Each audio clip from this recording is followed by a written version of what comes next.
కర్నూలు అశ్విని ఆసుపత్రి ముందు ఉద్రిక్తత నెలకొంది. వైద్యం వికటించి వెంకటేశ్వరి అనే మహిళ మృతి చెందింది. బాధితురాలి తరపున బంధువులు ఆందోళనకు దిగారు. న్యాయం చేయాలని నినాదాలు చేశారు. ఈ క్రమంలోనే డాక్టర్లు బాధితురాలి బంధువుల మధ్య వాగ్వాదం చోటు చేసుకుంది. గత 4 రోజుల క్రితం వెంకటలక్ష్మి ఆసుపత్రిలో చేరింది. ప్రసవించిన తర్వాత మహిళ మృతి చెందింది. ఆసుపత్రి దగ్గర భారీగా పోలీసుల్ని మోహరించారు.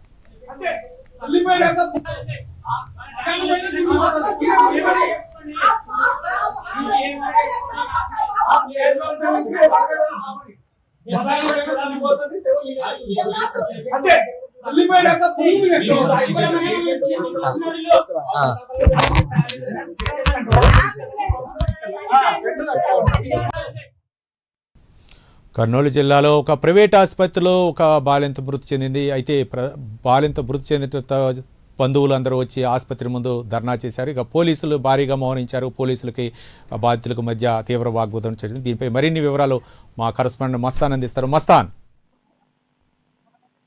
రవి, కర్నూలులో ఘోరం చోటు చేసుకుందని చెప్పుకోవచ్చు. నంద్యాల జిల్లాకు చెందిన వెంకటేశ్వరమ్మ ప్రసవం కోసం అయితే ఆయన కర్నూలు అశ్విని ఆసుపత్రిలో జాయిన్ చేయడం జరిగింది.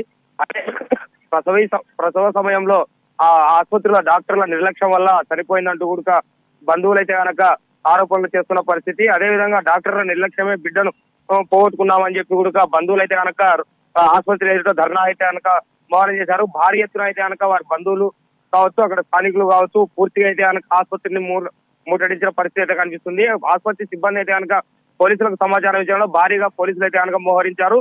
ఇక్కడ ఉద్రిక్త పరిస్థితి అయితే కనుక నెలకొన్న పరిస్థితి అయితే కనిపిస్తుంది.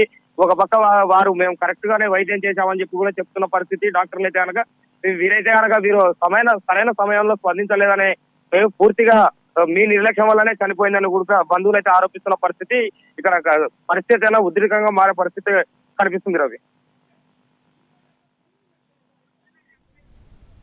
Thank you Mastan.